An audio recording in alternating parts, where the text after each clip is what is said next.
أشهد أن لا إله إلا الله وحده لا شريك له وأشهد أن محمدا عبده ورسوله أما بعد فأعوذ بالله من الشيطان الرجيم بسم الله الرحمن الرحيم الحمد لله رب العالمين الرحمن الرحيم مالك يوم الدين إياك نعبد وإياك نستعين اهدنا الصراط المستقيم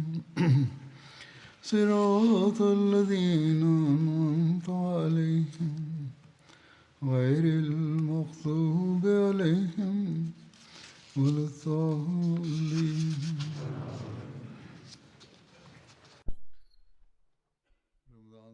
د روژې نه مخکې د رسول کریم صلی الله علیه و آله وسلم د سیرت اړخونه د غزواتو په حواله چې کوم دی هغه بیانېده او په دغه لړ کې د خیبر د جنگ د واقعاتو ذکر روان و. نن به هم په دغه حواله زه څه بیانوم. د خیبر د فتح د خوشحالۍ سره په هغو ورځو کې رسول کریم صلی الله علیه و آله وسلم لپاره یوه بله د خوشحالۍ خبره هم راغلې وه چې ورلپاره رسول کریم فرمایلی وو چې زه بیانولی نشم چې د خیبر د فتح خوشحالي ماته زیاته ده یا د دغې خبرې. هغه خبره وه د جعفر د حبشې د مهاجرو سره د حبشې نه واپسي.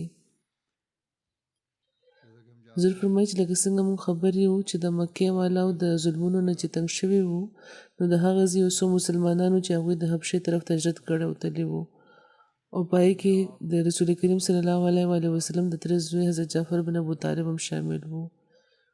د صلح حدیبیې نه پس نبی کریم صلی الله علیه و آله وسلم حضرت عمرو بن امیه زمري د نجاشي طرف ته سره د یو خط لیږلی وو حبشې ته چې پکې لیکلي وو چې څومره هلته مسلمانان مهاجر پاتې دي هغوی د مدینې ته مال راولېږلی شي. نو بهر ملک کې 14-15 کاله تېرولو نه پس دا خلک په 2 کشتو کې سواره مدینې ته راورسېده او چې کله دوی ته معلومه شوه چې رسول کریم صلی الله علیه و آله وسلم د خیبر طرف ته تللی دی نو هغوی سره زر تر زره د ملاوېدو په ناقلارۍ کې دی مدینې کې سره دو په ځای د خیبر طرف ته لاړه او رسول کریم صلی الله علیه و آله وسلم چې کله حضرت جعفر ولیده نو ودرېده او تر غاړه یې باسل د دواړو سترګو ترمنځ په تندي یې ښکل کړه ورته یې وفرمیل چې ما ادري بأیهما انا اصل بفتح خیبر ام بقدوم جعفر چې معلومه نه ده چې په دغه دواړو خبرو کې زه په کومه خبره زیات خوشحاله یم د خیبر په فتح کېدو یا د جعفر په راتګ. د خلکو سره حضرت ابو موسی اشعري هم د خپل د کام 500 نه زیاتو کسانو سره را رسېدلی وو. حضرت ابو موسی اشعري نوم عبدالله بن قیس وو او دوی اشعري قبیلې سره تعلق لرلو. دوی د خپل د کام یو څو کسانو سره مکې ته راغلي وو او اسلام قبلولو نه پس واپس خپل کام ته تللي وو او بیا څه موده پس د خپل د 2 وروڼو او د کام د 500 د جغت یعنې تقریبا 500 کسانو سره دوی د مدینې طرف ته هجرت لپاره په بحري سفر روان شوي خو د سفر دوران د طوفاني هواګانو په وجه د هغوی کشتۍ د حبشې غاړې ته د سیند غاړه چې کومه وه هلته لګېدلې وه او حبشې کې د هغې ملاقات جعفر سره شوی دوی بیا هلته اوسېده او چې کله جعفر مدینې ته راتلو دپاره تیار شو نو د اشعري قبیلې دا مسلمانان هم دوی سره وو او دوی هم هلته وو چې د دوس قبیلې څه کسان هم هلته راغله پکې حضرت ابو هریره او طفیل بن عمرو او د هغوی ملګري وو د حجره قبیلې خلک هم یو څو راغلي وو رسول کریم صلی الله علیه و وسلم دا ټول چې کوم خلک راغلي وو دوی ته د خبر د اموالو نه څه ورکړي وو. د کشته والو د فضیلت په حواله نور تفصیل داسې بیان شوی دی چې حضرت جعفر او هغوی سره نور مسلمانان د کشته په ذریعه سفر کړی او را رسېدلی وو، نو ځکه به هغوی ته اصحاب سفینه یعنی کشته والا ویل کېده. کله چې دوی مدینې ته ورسېده نو د 15 کالو موده تېره شوې وه او د دې ځای چې کوم مهاجر مسلمانان وو هغوی په ډېرو جنګونو کې شامل شوي وو او هجرت کې هغوی سبقت وړی وو، نو ځکه دا داسې معلومیږي چې دوی کې دا ذکر شروع شوی وو چې موږ زیات فضیلت لرو. یعنې څوک چې حبشې ته هجرت کړی هغوی زیات فضیلت لري. د مدینې کې چې کوم اوسېدونکي مهاجر چې رسول کریم سره راغلي وو، یو ځل د حضرت جعفر اهلیه حضرت اسماء بنت امیس ام المؤمنین حضرت حفصه سره ملاقات لپاره راغلی وه. هلته حضرت عمر هم وو، نو هغوی تپوس وکړو چې دا څوک ده، نو حضرت حفصه ورته وویل چې اسماء بنت امیس ده. نو حضرت عمر وویل چې ښه هغه حبشه والا د سیند سفر یې چې کړی و. حضرت اسماء ورته وویل چې جی او نو په دې حضرت عمر وویل چې موږ د مدینې په هجرت کې موږ تاسو باندې سبقت وړی دی او ځکه موږ ستاسو په مقابله کې رسول کریم ته زیات جوخت یو. حضرت اسماء چې دا واورېده نو په رنج په غوسه وویل چې قسم په خدای داسې بیخي نشي کېدی، تاسو خو رسول کریم سره اوسېدئ، هغوی به ستاسو کې چې څوک وږي وو هغې باندې به خوراک کولو او ستاسو چې کوم کمل مو هغې ته به نصیحت کولو، خو موږ د وطن نه لرې په بیل ملک کې په لرې د دشمن په ملک کې وو او موږ هلته قسم ویرې او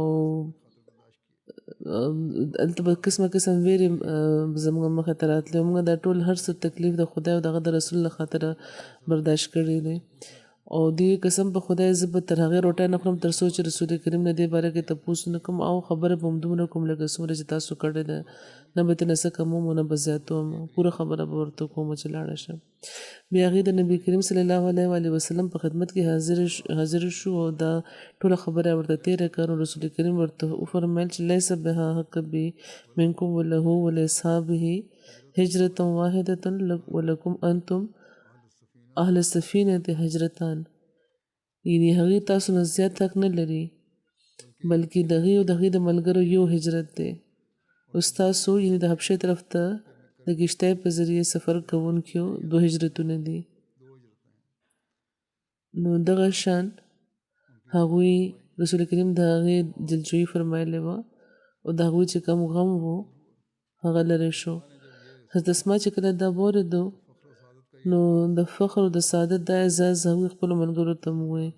حضرت اسماء وایي چې بیا د حبشه والا چې کوم وو هغوی به ډلې ما له راتلې او ډېر په شوق به هغوی د رسول کریم دا خبره نه ما نه اورېده او په دنیا کې هېڅ څیز به هغوی له دومره خوشحالي نه ورکوله او نه بله څه خبره دومره د مرتبې والا وه لکه څومره چې د رسول کریم دا ارشاد. هغوی بیانوي چې ځینې به خلکو چې بار بار به د مال راتله د رسول کریم دا ارشاد اورېدو لپاره. هملته یو حبشي غلام چې مسلمان شوی و او بیا شهید شوی و د هغه ذکر ملاویږي. په روایت کې دی چې د خیبر یو تن و چې د هغه حبشي غلام یسار و او د هغه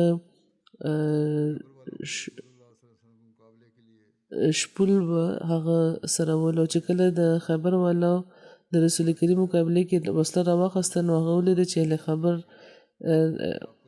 نو سوال وکړو چې ستاسې ارادت نه، هغه وویل چې موږ د دغه تن سره به جنګ کوو چې ځان ته نبي وایي او د هغه په زړه کې د رسول کریم صلی الله علیه وسلم ذکر ورکوز شنو. دا خبره د هغه په زړه کې ښخه شوه چې د رسول کریم چې کوم مقام دی د نبوت دعوه ده نو یقین څه خبره به وي. نو هغه سره د خپلو چیلو راووتو چې ویې سره نو مسلمانانو هغه راونیوو او رسول کریم له یې بوتلو. بل روایت لږ تفصیلي دی او هغه دا دی چې د هغې مطابق هغه غلام په خپله سره د چیلو رسول کریم له راغلی و او رسول کریم هغه سره خبرې کړې وې نو هغه ترنه تپوس کړو رسول کریم نه چې تاسو د کم سیس طرف ته رابلئ. نو رسول کریم وفرمیل ورته چې زه تا د اسلام طرف ته رابلم او دا چې ته ګواهي ورکړې چې د خدای نه بغیر بل څوک معبود نشته او زه د خدای رسول یم او ته د خدای نه بغیر د بل چا عبادت نه کوې. نو هغه غلام وایي چې که زه دې ګواهي ورکړم نو په اجر کې به ماته څه ملاویږي او که ماته زه په خدای ایمان راوړم نو ماته به څه ملاویږي. نو رسول کریم وفرمیل چې که ته په خدای ایمان راوړې نو تا لپاره به جنت وي. نو هغه غلام اسلام قبول کو عرض وکړو چې یا رسول الله بېشکه زه داسې یم چې رنګ مې تور دی او مخ مې ښایسته نه دی، بدبودارم یم او مالم نه لرم او که زه دې سره قتال وکړم او ووژلی شم نو زه به په جنت کې داخلیږم. نو رسول کریم ورته وفرمیل چې او ته به جنت کې داخلیږې. نو حبشي غلام وویل چې یا رسول الله دا چیلی امانت دی ما سره د هغې زه یې څه وکړم. نو رسول کریم ورته وفرمیل چې دا د لښکر نه وباسه وویسه او په خالي میدان کې پرېږده، بېشکه خدای پاک به ستا امانت ستا طرف نه به ورکړي، یعنې دا به تر هغې ورسي. نو هغه خلک چې اعتراض کوي چې رسول کریم صلی الله علیه وسلم د غنیمت اموالو ترلاسه کولو لپاره جنګونه کړي وو او په خاص طور د خیبر په حواله دا اعتراض کیږي چې د یهودیانو په اموالو باندې ناجایزه قبضه کولو لپاره دا ظلمونه شوي وو. نو که دا خبره سمه وي نو د عین د جنګ په حل کې د دشمن د چیلو یو شپول چې په خیبر کې د صحابهو کوم حالت و د ولګي د هغې نه باوجود چې خوراک دپاره د هغې سم نو او دا د چیلی خو د مفتو مالو دې استعمالولو شو، خو نبي کریم صلی الله علیه وسلم د جنګ په حل کې هم د امانت حق پوره کو او د هغه چیلی د واپس کولو ارشاد فرمایلی و. بهرحال هغه دغه شان وکړه، هغه چیلی راغونډې شوې یو طرف هلته راووتې او داسې روانې وې لکه چې څوک یې بوزي لګي هغه طرف ته او بیا هره چیلی تر خپل مالک ورسېده. بیا هغه ورمخکې شو او هغه قتال کې شامل شوی و، جنګ کې شامل شو او یو غشی پې لګېدلی و، شهید شو. حالانکې هغه وخت هغه یو سجده هم نه وه کړې، نوی مسلمان شوی، څه لمونځونه هم نه و کړي.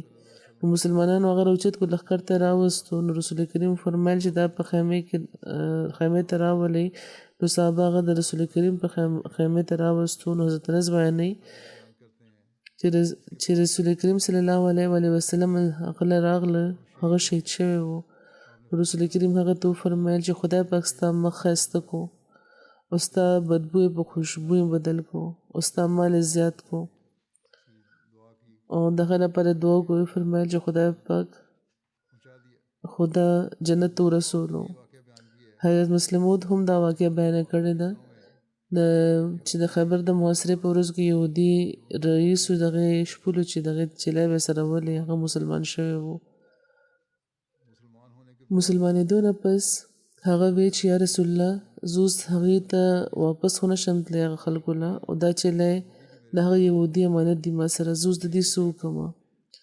نو هغې ورته وفرمیل چې د دې مخ د قلا طرف ته که او دوی وردیکه که هغه طرف ته، خدای پاک به دا دغې مالک ته ورسوي. نو هغه بیا هم هغه شان کړي وو او چې کوم چیلی هغه د قلا ته واپس لاړو چې د قلا والو بیا هغه چیلی قلا ته وردننه کې. د خیبر په موقع د ځینو فقهي مسایلو ذکر ملاویږي. حضرت عبدالله بن عمر بیانوي چې رسول کریم د خیبر په ورځ چې کوم د کورني خرونه وي د هغې د غوښې نه منع کړي وو. همدغه شان د بخاري روایت دی چې حضرت علي بیان کړي دي چې رسول کریم د خیبر والا په ورځ چې کوم د کور خرونه وي چې کور کې ساتلی شوي وي د هغې د غوښې نه او د متا نه منع کړي وو. د فدق د خلکو د رسول کریم سره د مصالحت هم ذکر دی. فدق د مدینې نه د شپږو شپو په مسافت خیبر ته جوخت دی او چې کله رسول کریم د خیبر طرف ته متوجه شو هغې ته جوخت ورسېدو نو هغې مهیصه بن مسعود د فدق طرف ته روان کړي وو چې هغې د اسلام طرف ته هغې له بلنه ورکړي او ودې ویرئ چې په تاسو حمله کېدی شي، ځکه چې هغوی په شرارتونو کې ډېر مخکې شوي وو یا په څه نه څه طریقه به هغوی مسلمانان تنګول. یا څه داسې خبره به کوله چې په څه نه څه رنګ کې نقصان ورسي. نو هغوی ورته فرمایلي چې په تاسو هم حمله کېدی شي لکه څنګه چې موږ په خیبر حمله ولګیا یو. حضرت مهیسا بیانوي چې زه هغوی له ورغلم او 2 ورځې هغوی کره ایساروم، خو هغوی تردد کولو دا وی چې په خیبر کې 10,000 جنګیالي دي او هغوی عامر یاسر حارث او د یهودیانو سردار مرهب په شان خلک هم لري او موږ نو دا ګڼو چې محمد صلی الله علیه و آله وسلم به تر هغوی ورسي. حضرت مهیسه بیانوي چې کله ما د هغوی شرارت او ضد ولیدو نو ما د واپس کېدو اراده وکړه او بیا وی چې بیا د قبیلې خلکو وی چې موږ به خپل یو څو کسان تاسو سره کو چې زموږ له طرفه د سولې د پیغام به یوسي او ګمان هغوی دا کولو چې رسول کریم به خبر فتح نه کړی شي. یعنې دا خو هغوی ویلي وو چې ټیک د موږ کسان لیږو خو خیال د هغوی همدا و چې خبر نشي فتح کېدی. نو هغوی همدغه شان کول، خبره ځنډوله چې داسې خبرې کولې چې یو څو کسان به درولېږو. نو په دې کې کسان هغوی له راغلو هغوی خبر کړه چې محمد صلی الله علیه و آله وسلم د نایم قلعه فتح کړه. نو په دې هغوی ووېرېده او هغوی خپل سردارانو کې یو تن د یوې ډلې سره رسول کریم په خدمت کې ولېږلو. هغه ته نون بن یوشع ویل کېده. نو هغه حاضر شو د رسول کریم ته عرض وکړو چې موږ سره د په دغه خبره صلح وکړی شي چې زموږ ژوند به وبخښلی شي او موږ به خپل معلوماته سره د فدق نه لاړ شو. نو رسول کریم د هغه خواست قبول کو او یو روایت دا هم دی چې فدق والو په دغه خبره رسول کریم سره صلح کړې وه چې نیمې ځمکې د هغوی لپاره د پرېښودی شي او باقي نیمې د رسول کریم واخلي. دا علاقه چونکې د جنګ نه بغیر ترلاسه شوې وه نو ځکه دا د رسول کریم په هکله د فی مال و. نو رسول کریم به د فدق د چې کوم ګټه وه د هغې نه به خرج کول. د خیبر د اموال غنیمتو د دې تقسیم باره کې یو روایت دی. حضرت ابو هریره بیانوي چې موږ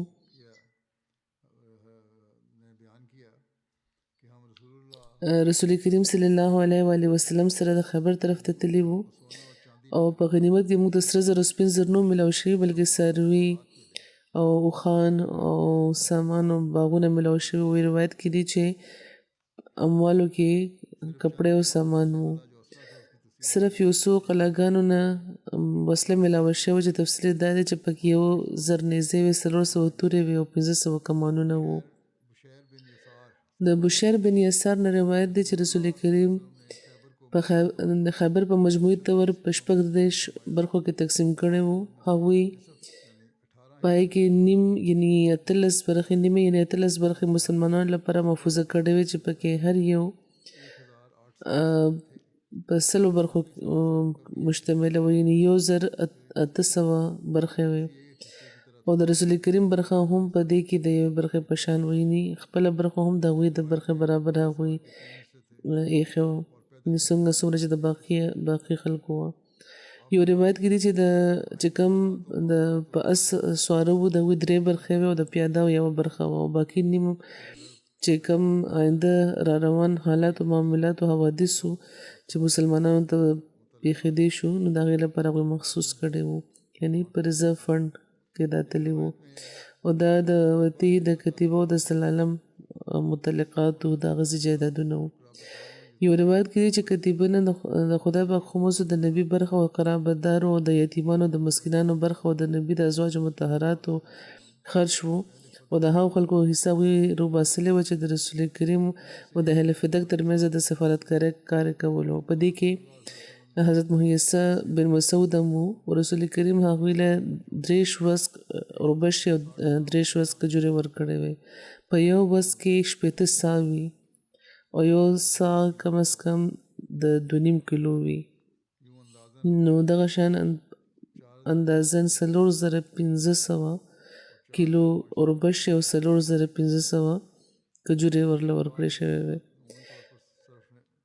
د خیبر اموال په عمومي طور صرف هغو خلکو کې تقسیم شوي وو چې په صلح حدیبیه کې حاضر وو، خو په استثنایي طور د هغوی نه علاوه حضرت جابر بن عبدالله بن عمرو له برخه ورکړې شوې وه. همدغه شان حبشې نه چې کوم واپس راغلي وو حضرت ابو هریره وغیره یو څو نور کسانو هغوی له هم د غنیمت مال نه ورکړې شوې وه برخه. او یو روایت کې دي چې رسول کریم لپاره چې کوم خمس و هغې نه وسله او کپړې وغیره به اخیستې او دې نه به اهل بیت له ورکول او بنو مطلب له هم او د هغې چې کوم یتیمې ښځې وې او سایلین هغې له به ورکول. ابن اسحاق لیکلي چې خیبر په تقسیم کې متولی جبار بن سخر وو انصاري چې د بنو سلمه وو او زید بن ثابت د بنو نجار نه وو. دوی دواړه هغه کسانو چې حساب یې کول او تقسیمول به. ابن سعد لیکلی دی چې رسول کریم د مال غنیمت د راغونډولو حکم ورکړی و نو دا مال راغونډ کړی شو او په دې باندې فروع بن بیازي نگران مقرر وفرمایلو هغوی او د شمېر ذمهواري زید بن ثابت په ذمه کړی و هغوی. حضرت عبدالله بن مغفل بیانوي چې ما ته یو توشدان ملاو شوی و او بل روایت کې دی چې توشدان د واز د نه ډک و. ما وی چې زه به دا چاله نه ورکوم وایي زه د هغوی د مخې نه تېر شوم نو ما شرم محسوس کړو نو ما هغه په ترخ کې ونیو د خپلو ملګرو ته ورسېدم او پټ مې کو. په لاره کې د مال غنیمت نگران ما ته میلاو شو هغه د دې ګوټو نیولو او ما ته ویل چې دا راوړه موږ به دا تقسیموو. نو ما ویل چې بیخي نه قسم په خدای زه به دا تاله نه درکوم. نو هغه ما نه هغه تیلی راکاږل شروع کړه نو رسول کریم دا ولیدو او مسکی شو او نگران ته وفرمیل چې دا پرېږده. وایي بیا هغه زه پرېښودم. وایي ما خپل سامان سره زه خپلو ملګرو له ورغلم او بیا مونږ دا خوړلی وو. نو دا و د رسول کریم د شفقت اظهار د خپلو صحابهو سره چې ټیک ده که دا واخیسته نو پرېږده چې یوسي. ابن اسحاق بیانوي چې رسول کریم ابن لقیم ته چرګې او نور څاروي ورکړي وو یعنې څوم چې هر څیز تقسیم شوی و تقسیمېدو چې کوم شی زمو. خیبر کې چې کومې ښځې شریکې وې هغې له هم ورکړل شوي وو اموال. ابن اسحاق لیکلي چې رسول کریم سره خیبر ته د مسلمانانو ځینې ښځې وې هغه هم حاضرې وې نو هغوی له هم د فی په مال کې څه ورکړي وو هغوی خو د مال غنیمت کې باقاعده برخه د هغوی نه ور وباسلې. د بنو غفار یوه ښځه وایي چې زه د بنو غفار یو څو ښځو سره رسول کریم له ورغلم او موږ ټولو دا وویل چې یا رسول الله موږ تاسو سره تلل غواړو او هغه وخت هغوی د خیبر طرف ته روان وو. موږ ورته چې موږ به د زخمیانو علاج کوو د مسلمانانو مدد به کوو دغه ښځو وې. رسول کریم فرمایل چې د خدای پاک د برکت سره راځئ یعنې ټیک د اجازت دی. نو موږ هغوی سره روان شو چې کله رسول کریم خیبر فتح کو نو مال نه هغوی موږ له راکړې وه برخه او رسول کریم یو موږ له هم څه عطا کړي وو. رسول کریم یو امیل واخیستو زما غاړې کې اچولی و. قسم په خدای هغه امیل هر وخت به زما په غاړه کې وي او یوې لحظې لپاره مغزه د هغه ځانه نه جدا کوم. او بیا دغه صحابي وصیت کړی و چې دا امیل د ما سره د ښخ کړی شي او دغه امیل ته چې کومه غوټه رسول کریم لګولې ده نو بل لاس به دا نه کولاوئ. د بنو غفار قبیلې د دغه ښځې نامه امیه بنت قیس بیانه شوې ده. حضرت عبدالله بن انیس نه روایت دی چې رسول کریم صلی الله علیه وسلم سره زه د خیبر طرف ته تللی وم او ما سره زما اهلیه وه او د هغه ماشوم کېدونکي و. په لاره کې ماشوم پیدا شو نو موږ رسول کریم خبر کړ نو هغوی وفرمیل چې هغې لپاره کجورې خوشتې که په اوبو کې چې کله هغه ښه لوندې شي نو ورله د څښلو حکم ورکوي په اوبو کې خوشتې که او بیا چې هغه اوبه وي چې پکې د هغې ټول رس راوتې وي نو هغه ورباندې وڅکوه. ما بیا همداسې وکړو نو بیا هغې ته هېڅ تکلیف نه و شوی څه کمزوري چې کومه هغه لرې شوه او ماشوم په پیدایش و چې کله موږ خیبر فتح کړو نو د هغوی لپاره برخې نه وې راویستلی شوې خو بیا رسول کریم ښځو له د فی مال نه ورکړي وو څیزونه او د فدق د مال نه او یو زما ښځه له مې ورکړي وو هغه ماشوم لم چې په لاره کې پیدا شوی و. دلته د تورات چې کومې صحیفې وې هغه هم یهودیانو ته د واپس کولو ذکر ملاویږي. د خیبر د قلاګانو نه چې کله مال غنیمت راغونډ کړی شو نو پای کې د تورات یو څو صحایف هم ملاو شوي وو. یهودیان د رسول کریم په خدمت کې حاضر شو او د هغې د واپسۍ غوښتنه یې وکړه نو رسول کریم په حفاظت هغه صحیفې د هغې له د واپس کولو حکم ورکړی و چې کوم لیکل شوی تورات و هغه واپس کو. د رسول کریم د مذهبي روادارۍ او د مذهبي جذباتو او د احساساتو د پاسدارۍ کمال دا و چې د هغوی تورات په حفاظت هغوی د واپس کولو حکم یې ورکړو. دا نه چې د نن سبا په شان چې دوی د مسلمانانو سره په دشمنۍ کې قرآن سوځوي. نو د رسول کریم نمونه خو دا وه چې د هغوی چې کومې صحیفې وې هغه محفوظ وساتي واپس کوي ورته. خیبر نه په واپسۍ د وادي القرا د غزا ذکر ملاویږي. رسول کریم صلی الله علیه وسلم د خیبر د فتح نه پس یو څو ورځو پورې هلته ایثار و. بیا هغوی اسلامي لښکر سره د واپسۍ لپاره تیار شو. نو وادي القرا کې یهودیانو سره مقابله شوې وه. د تیما او د خیبر ترمنځ یوه وادي ده چې پکې ډېرې علاقې آبادې وې. دې ته وادي القرا ویل کېږي او پخوا زمانې کې عاد و ثمود هم دلته آباد وو. دا دوه قومونه دي د دې په قرآن کې ذکر ملاویږي. دا قومونه دلته آباد وو. اسلام نه مخکې یهودیان دلته راغلي آباد شوي وو او په زراعت کې او آبرسانۍ له ډېره ترقي ورکړې وه او دا د یهودیانو یو مرکز جوړ شوی و. په دغه موقع د حضرت ابو هریره یو روایت دی. حضرت ابو هریره بیانوي چې موږ خیبر فتح کړو. بیا موږ رسول کریم صلی الله علیه وسلم سره وادي القرا ته راغلو او هغوی سره د هغوی یو غلام و چې مدهم ویلی کېده چې بنو ضباب کې چا رسول کریم ته هغه هدیه کړی و او په دغه دوران کې هغه چې د رسول کریم هغه کجاوه راکوزوله چې نامعلومه ځای نه یو نامعلومه تن غش راغلو په هغه ولګېدو او هغه مړ شو. نو خلک وایي چې دته د شهادت مبارکه شي. نو رسول کریم فرمایل چې نه قسم مې د هغه ذات دی چې زما ژوند د چا په لاس کې دی هغه څادر په دې باندې لکه د اور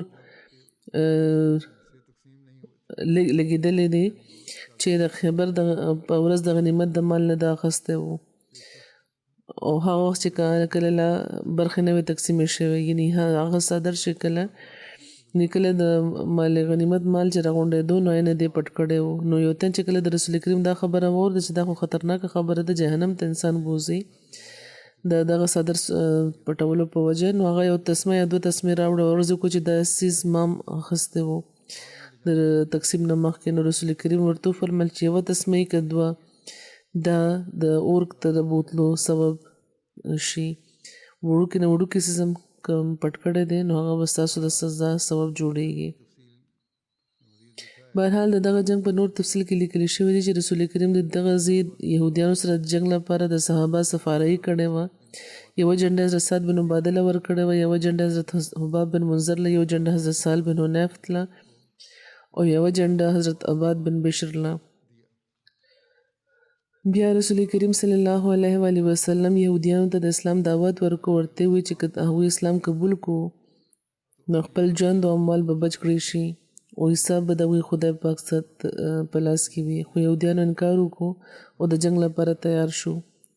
نو ټولو نه مخکې یو یهودي مبارزت لپاره راووته نو حضرت زبیر هغه ووجلو. بیا یو بل یهودي راووتو نو حضرت علي هغه ووجلو او بیا یو بل یهودي راووتو نو حضرت ابو دجانه هغه ووجلو. او دغه شان تر شپې پورې جنګ کېدو تر دې چې د یهودیانو ټول 11 کسان ووجلی شو. او چې کله بله ورځ شوه نو نور راختلی نه و چې یهودیانو وسله د لاسه کېښوده او رسول کریم وادي القرا فتح کړه. خدای پاک د هغه ځای د یهودیانو اموال هم د غنیمت په طور رسول کریم ته عطا کړو او مسلمانانو ته د ډېر معلومات ترلاسه شو. رسول کریم د وادي القرا کې د مسلمانانو ترمنځ مال غنیمت ویشلی و او ځمکې او نخلستان د یهودیانو په لاس کې هغې هغې له ورکړه هغې پې عاملان که لکه څنګه چې د خبر یهودیانې د هغې عاملان کړي وو چې ښه د تاسو ځان سره وساتئ او د دې ګټه چې کومه ده هغه به راکوئ. علامه بلادري وایي چې رسول کریم صلی الله علیه وسلم حضرت عمرو بن سعید بن عاص د وادي القرا والي مقرر کړي وو او تر 4 ورځو پورې هغوی هلته ایثار وو او بیا هغوی مدینې طرف ته واپس راغلی. حضور فرمایي چې د نور تفصیل چې کوم دی هغه به انشاءالله آینده دا وخت به زه د یو څو مرحومینو ذکر کوم او بیا د هغوی جنازې به انشاءالله د لمونځ نه پس کېږي، غایبې جنازې. لومبی ذکر دی د مکرم مولانا محمد کریم الدین شاهد صاحب چې صدر انجمن احمدیه قادیان وو. تېرو ورځو کې د روژې په میاشت کې د دوی وفات شوي دي. 71 کال عمر کې انا لله و انا الیه راجعون موسم وو. د دوی والد صاحب بیعت کړی و، په جومات کې داخل شوي وو او په مختلفو ځایونو کې هغوی نجي ملازمت کولو. په کلي کې دی اوسېده، د تعلیم مناسبه انتظام هلته نه و، نو د حیدرآباد کلکتې د چنتاکونټا محترم سیټ محمد محی الدین صاحب دوی د تعلیم لپاره یعنی کریم الدین صاحب قادیان ته رالېږلي وو. په کال 1954 کې په مدرسه احمدیه کې د تعلیم لپاره داخل شوي وو. په کال 1955 کې دوی فارغ شو د تعلیم نه. بیا د مولوي فاضل تحریر دوی کړی وو. په کال 1960 کې د پنجاب یونیورسټۍ نه چندیګړ نه دوی د مولوي فاضل امتحان پاس کړو. بیا نور تعلیم لپاره دوی ربوي ته تللي ول. دوی 2 کاله په جامعه احمدیه کې وو، د شاهد ډګري ترلاسه کړی و او دغه شان په هندوستان کې د شاهد ډګري ترلاسه کوونکي د لومړي مربي وو. په قادیان کې د مختلفو خدماتو موقع دوی ته ملاوېده. دغه دوران دی د صدر انجمن احمدیه قادیان ممبر د عالم په حیثیت مقرر شوي وو. تر 2021 پورې دوی دا ممبر وو. بیا اډیشنل ناظم ارشاد وقف جدید بیرون په طور هم دوی ته د خدمت توفیق ملاو شوی دی. د صدر عمومي په طور هم د کار توفیق ملاو شوی دی ورته. د وقف جدید مجلس وقف جدید صدر په طور هم د خدمت توفیق ملاو شوی دی. بیا د جامعې پرنسپل هم پاتې شوي دي 2 ځله دوی. په دارالقضا کې د قضا بورډ صدر هم دوی پاتې شوي دي. صدر مجلس کارپرداز هم دوی وو. بیا کال 2021 کې حضور فرمایي چې ما دی صدر انجمن احمدیه مقرر کړي وو او تر وفاته پورې په دغه عهده دوی وو. انعام غوري صاحب چې د قادیان ناظر اعلی وایي چې مرحوم ډېر ساده طبیعت لرلو او ډېر په قناعت دوی ژوند تېرولو او دا حقیقت هم دی. حضور فرمایي ما هم دا لیدلی دی. د سلسلې له طرفه مرحوم ته چې کومه وظیفه یا کومه ګټه به ورته کېده په دې کې به په صفت پوشۍ دوی ګزاره کوله او په قرضې اخراجات پوره کول به دوی بیخي نه خوښول. ډېر خوشخطه او د اعلی درجې کاتب وو. تر څو چې په کمپیوټر د کمپوزنګ سلسله نه وه شروع شوې نو د بدر اخبارو د سلسلې کتابونه او د رسالو د کتابت توفیق هم دوی ته ملاوېدو. ښه مقرر وو، مضمون نګار وو. د جلسه قادیان او نورو چې کوم تربیتي جلسې وې نو هلته به د تقریر موقع دوی ته ملاوېده. قادیان په MTA باندې چې کوم نیغ په نیغه نشر کېدونکي پروګرام و رایښوده هغې کې تر اوږدې مودې پورې د سوالونو جواب ورکولو توفیق دوی ته ملاو شوی دی. د ګردو بیماري وه دوی ته، کمزوري شوي وو، خو د نه باوجود ډېر په همت دوی خپل فرایض ترسره کول چې کومه د دوی نمونه وه واقعي قابل تقلید وه. په د تېره چې کومه جلسه وه د قادیان د 2024 هغې کې د هغې دوی صدارت هم کړی و. د بیمارۍ نه باوجود د کمزوري صحت نه باوجود ډېر په همت دوی 3 ورځې دا صدارت کړی و.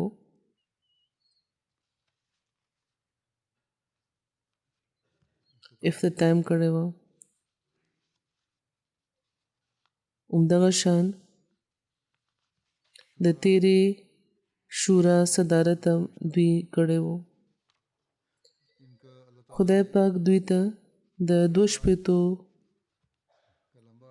د اوږدې مودې پورې د سلسله د خدمت توفیق ورکړی و. د ژوند په آخري ورځو کې کور والاو ته د دغه خبرې اظهار هم به کولو چې زما پیدایش د روژې د میاشت دی، نو ګورئ چې زما وفات به هم په روژه کې کیږي. نو په 28مه روژه دوی وفات شوي دي. او لکه څنګه چې ما بیان کړ، حضور فرمایي ډېر محنتي او عاجز انسان و. همیشه به دا کوشش و چې خپل کار د پخپلو کې په چا بار نشي، بلکې خپل ذاتي کارونه به هم دوی پخپله کول. عالم بعمل و، بعمله عالم انسان و. د وقف چې کوم د هغوی لوظ و د هغې د پوره کولو دوی حق پوره کو. خدای پاک دې د دې درجات اوچت کړي. د دوی لومړی واده اقبال بیګم صاحبې سره شوی و چې د 2 زامن او 2 لوڼې دي تېنه. بیا هغوی چې وفات شو نو د دوی دویم واده هم شوی و.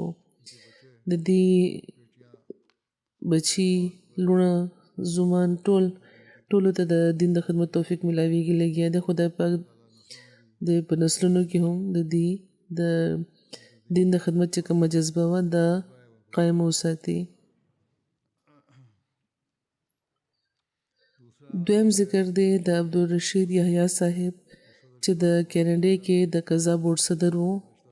په دغه ورځو کې 13 ورځو کې چې کله دوی ریټایرمنټ واخیستو، په 15 کال عمر کې دوی وفات شوي دي. انا لله و انا الیه راجعون. دوی موسی وو.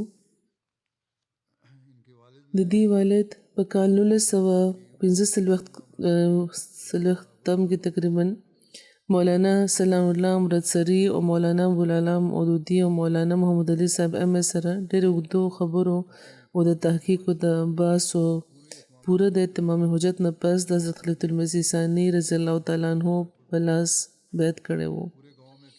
پر ټول کلي کې یوازې احمدي و او کلیوالو باوجود د مذهبي اختلاف نه به د دوی ډېر زیات احترام کولو. تعلیم الاسلام کالج ربوی نه د BA ډګري اخیستو نه پس په جامعه کې دوی داخله اخیستی و. بیا خپل ژوند وقف کړی و او کال 1915 کې د عمل میدان ته راوتي وو. په مقامي طور په پاکستان کې په شروع کې د دوی تقرري کېده او بیا امریکې، کینیډا، ګوټمالا کې دوی د خدمت توفیق ترلاسه کړو. په جنوبي افریقا کې د قومي پریزیډنټ او مشنري انچارج خدمت دوی کړی دی. په ګوټمالا او په جنوبي کوریا کې د مبلغ انچارج او د قومي صدر خدمت توفیق دوی ته ملاو شوی دی. په جامعه احمدیه کې په کینیډا کې د وایس پرنسپل په طور د کار توفیق دوی ته ملاو شوی دی او ورسره دوی د کلاسونو هم اخیسته د تفسیر القرآن او د علم القرآن دا به ښودل. په کال 2019 کې د دوی تقرر شوی وه په د کینیډا د قضا بورډ صدر په طور. په کال 2023 پورې په دغه خدمت دوی ماموره وو. په ګوټمالا کې چې کله دوی وو نو هلته د بودھ مذهب چې کوم روحاني رهنما دي دلای لاما، هغې سره هم د دوی خبرې شوې وې. هغوی ته د اسلام پیغام رسولی وو. د دې په غم ځپلو کې 3 زامن او 3 لوڼه دي. 3 زامن او 1 لور شامل دي. د دې زوی قاسم رشید صاحب وایي چې د جومات ډېر زیات احترام او د هغې خلاف هېڅ خبره دوی دې لپاره یوه خبره هم دې لپاره ناقابل برداشت وه. او جومات په نظام باندې چې بس اعتراض وشو نو په پوره طور به جواب ورکولو. د مدرس خبره به پوره اورېده او بیا به د هغه د غلطۍ احساس به هغه ته ورکولو. ټول ژوند دې وي چې موږ خپل والد صاحب په سره د جمعې په مونځ او په خصوصیت د تهجد په التزام موږ لیدلی چې هغې به د تهجد التزام کولو. بیماري به د دوی چې څومره هم سخته وه د مونځ به سره د جمع کولو کوشش کولو او په آخري بیمارۍ کې هم دا حل و د هغوی. همیشه دوی ډېر بیمار شوي وو په آخري کال کې، خو بیماري دوی همیشه ډېر په صبر او شکر تېروله. الحمدلله به وي او همدا به کوشش و او د دې خبرې تلقین به ما هغوی بار بار خپل اولاد ته کولو چې خلافت سره به تړلي اوسئ. او وایي چې ما ته به همیشه حوصله راکوله چې په سوشل میډیا باندې د خلافت باره کې په فخر او په بېخوفۍ لیکه، ځکه چې همدا د مسلمان دنیا او د ټول انسانیت د اتحاد حقیقي حل دی. وقف په وفا پوره کړی و او کال 1980 او په 90 کې چې کله MTA باقاعده نو شروع شوی په هغه لسیزه کې د حضرت خلیفۃ المسیح رابع د خطبات او د خلیفۃ المسیح ثالث خطبات خلکو ته به دوی رسول په خپله به یې دغې کاپي جوړوله او بیا به خلکو ته رسوله 40 نه تر 48 غنټو کې دننه د لپاره چې د خلکو ته دغه وخت خلیفه پیغام زر تر زر ورسي او تعلق چې کوم دغه د قائم پاتې وي د دې خوريدي منصور نور الدین صاحب هغه د سلسله مربي دی په ربو کې هغه وی چې تر 53 کال پورې د وخت ذمہوار د په ډېر اخلاص او وفادارۍ دی پوره کړی دی ما هم دا دی کلی دلی دی چې وقف سره بیلوسه د دوی وابستګي و او د جماعت د نظام شایان نشان نماینده کېدو حق دوی پوره کړی دی او د وخت د خلیفه مطیع فرمانبردار او مینه کوونکي ما دی لیدلی دي جامع کې چې تقرر وشو د دوی نو د خپل د لیکچر تیاری به دوی کوله د لپاره چې جامع چې کم الکان دي نو هغوی د بهترینه طالب علمان بهترینه مربیان او بهترینه مبلغین دي جوړ شول ترنده روزي او دا به چې د وخت خلیفہ په ما اعتماد کړی دی د جامع الکان ته سبق ورکولو لپاره او په دغه اعتماد بس ماته پوره کېدل پکار دي مرزا محمد افضل صاحب وی مربي دي چې د مزاج نه ډېر ښه او خوشګوار مزاج به و ډېر محنتي او سنجیده واقف زندگی وو د سلسله خدمت له په هر کار ترجیح ورکوله او تعاون کولو نه دي چې دریغ نه کړي عبدالنور عابد صاحب چې موږ ته دوی تفسیر القرآن ښودلو ډېر په مینه او په محنت به موږ ته سبق ښودلو او نوټس به راباندې لیکل او ډېر په غور به چک کول هم بیا او د دوی چې کوم نوټس دي تر ننه زموږ په کارېږي لګیا دي خدای پاک د ورسره د مغفرت او د رحم سلوک فرمایي بل ذکر دی د مرزا امتیاز احمد صاحب چې د سند حیدرآباد ضلع امیر ابن مرزا نذیر احمد صاحب دیم په تیر ورځ کې وفات شوی دی انا لله و انا الیه راجعون د دې په خاندان کې احمدیه د دې د نیکه د مکرم علم دین صاحب مرحوم په زیره راغلی و چا چې د خلافت الله په زمانه کې مخکې په تحریری ته و او بیا د قادیان د جلسه سالانه په موقع په قادیان کې دستي بیعت سعادت ترلاسه کړی و مرحوم مرزا امتیاز صاحب د BA پورې تعلیم ترلاسه کول نه پس خپل ذاتی کاروبار شروع کړی و میډیکل سٹور یې کولو کړی و مرحوم د خدای پاک په فضل د زلمیتوب راسه د ځوانۍ راسه د ژوند تر اخري لمحې پورې خدای پاک ورله د دین د خدمت توفیق ورکړو باقاعده تهجد به کولو او د غریبانو د حاجتمندو به چاته وینا نه بغیر غایبانه مدد کولو د دې زولي کلی دي دا وي زمون په د والد صاحب په جنازه باندې سنجرچانګ نه راغلي یو شی ملګری وي چې مال د موس طریقې نه راتله او نه د روژې نه څه خبرو ما د اسلامي تعلیم او د آداب ما د ډو سپته نه و او مونږ کول روژې نیول امتیاز صاحب ماته ښودلی دی خو حضور فرمایي نه نو مونږ هلته غیر مسلمان مونږ ته ویلی کېږي وایي د هغې نه پس ته ما چې نه چېرې مونځ پرېښی او نه او باقاعده عبادت کوم مرزا مشهود صاحب مربي دی هغوی وایي چې نیک فطرت د ایماندارۍ او د اعلی اخلاقو په وجه د علاقې د ډېرو سندي وډیرانو سره د دوی ښه تعلقاتو او غرض جماعت خلکو به هم دوی سره خپل امانتونه ښه شهباز صاحب سابق قائد دی د حیدرآباد ضلع وی چې دیانتدار عاجز د نورو درد لرونکي خلافت سره ډېره زیاته مینه کوونکي او د نظام جماعت لپاره غیرت لرونکي وجود وو مریضانو سره که به پیسې نه وي نو د خپل طرف نه په مفت دوايانې به ورله ورکولې د دې په وفات باندې ګڼ شمېر کې چې کم خلک راغلي وو د افسوس لپاره نو ټولو وینا هم دا وه چې د دې په تلو زموږ علاقې کې یوه خلا پیدا شوې ده خدای پاک د مرحوم سره مغفرت سلوک وفرمایي د رحم سلوک د ورسره وفرمایي بل ذکر دی د مکرم الحاج محمد بل عربي صاحب د الجزایر چې تېره ورځو کې د 82 کالو په عمر کې دوی وفات شوي دي. انا لله و انا الیه راجعون. الجزایر سره دوی تعلق لرلو. فرانس کې دوی نن سبا اوسېده. په کال 2015 کې د انګلستان جلسې ته دوی د اهلیې سره د مېلمه په طور راغلي وو. بیا د خدای پاک په فضل دوی بیعت کړی او واپس تللي وو.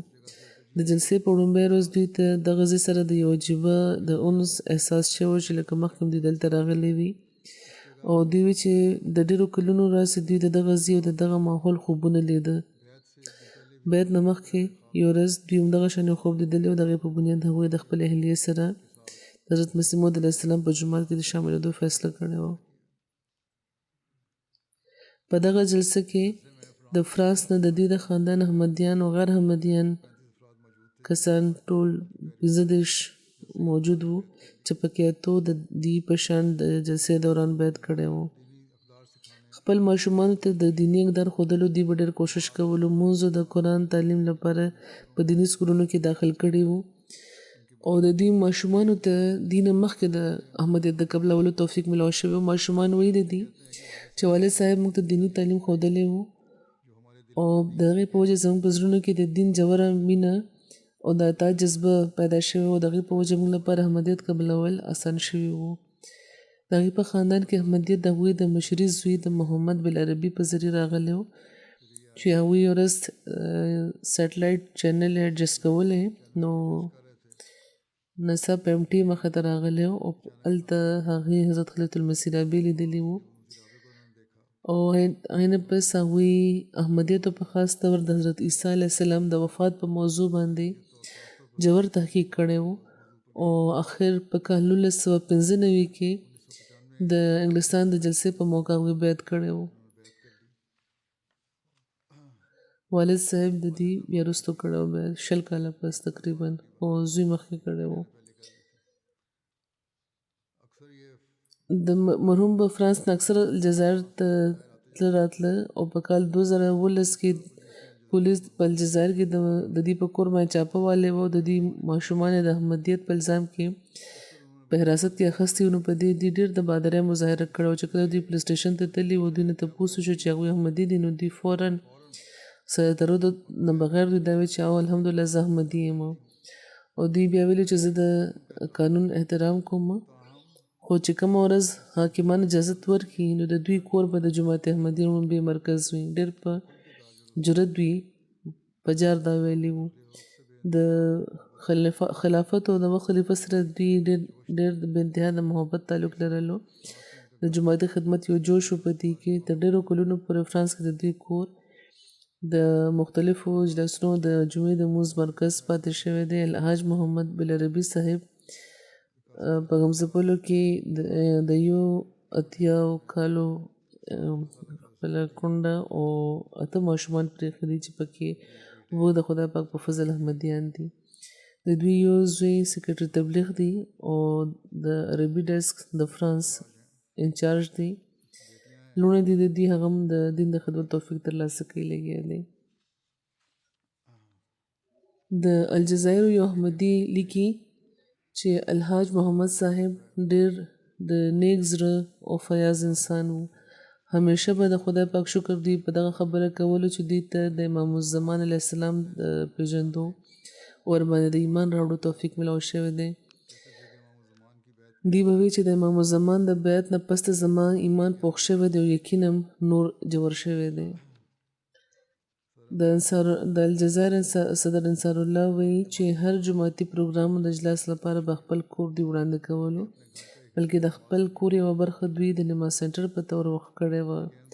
د الجزایر یو احمدي دی هغوی وی چې د خدای پاک سره د دوی یو خاص تعلق او تقوا یا د دوی یو مثال د تقوا یو مثال و او هر حال کې په وخت باندې به دوی لمونځ کولو لپاره به ناکلاره وو او سختې بیمارۍ کې به هغوی د تهجد پابندي کوله او ډېر په خشوع خضوع په پوخ یقین به دوی خدای پاک ته دعاګانې کولې. خدای پاک د دوی سره د مغفرت او د رحم سلوک وفرمایي درجات یې ورته اوچت کړي. بل ذکر دی د مکرم محمد اشرف صاحب د حیدرآباد ضلع د کوټري ضلع حیدرآباد دین په تېرو ورځو کې د 70 کال عمر کې وفات شوي دي. انا لله و انا الیه راجعون. نوید اشرف صاحب چې کوم د سلسلې مربي دي په کانګو کې د هغوی والد دي او ربي صاحب د عمل په میدان کې کېدو په وجه د خپل والد صاحب په جنازه کې شریک نشو. د دې په خاندان کې احمدیت د حضرت نور الهی صاحب رضی الله تعالی عنہ چې د حضرت مسیح موعود علیه السلام صحابي وو دوی په ذریعه راغلی وو.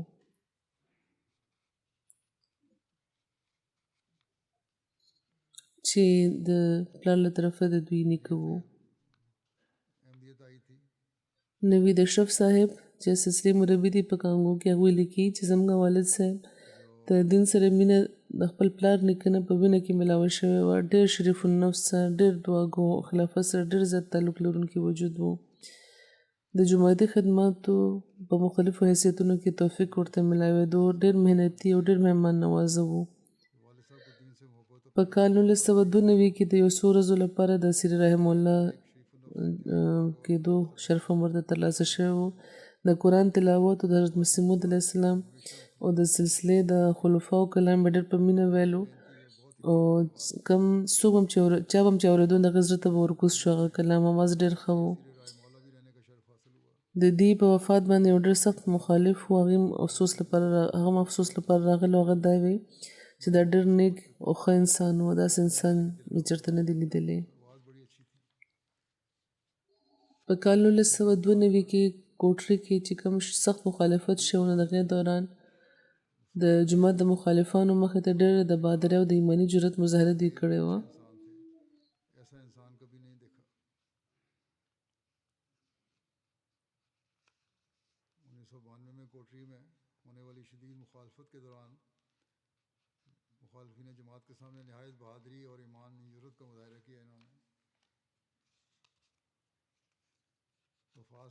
د وفات نه یو ورځ مخکې دوی د عملې په اجلاس کې شامل شوي وو او خپله چنده یې ورکړې وه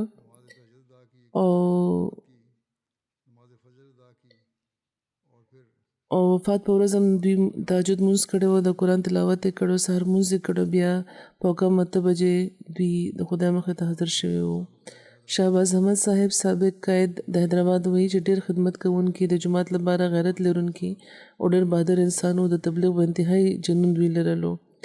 وایي چې کومه لویه خبره ما دوی کې لیدلې وه هغه دا وه چې د خدمت به دوی داسې کولو لکه چې د روزانه په بنیاد یو انسان خپل ذاتي کارونه کوي.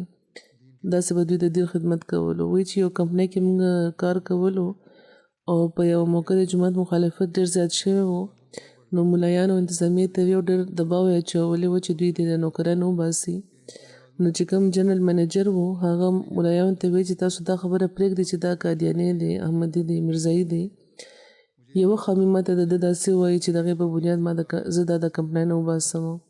نو ملایانو د دې جواب ورنه کړی شو. دغه شان د هغوی نوکري بیا جاري پاتې شو. په غمزپلو کې اهلیه او 3 لوڼه او 4 زامن دي د دوی. مخکې دغې نسلونه هم دي. خدای پاک د مغفرت او د رحم سلوک وفرمایي، درجات دې ورته اوچت کړي.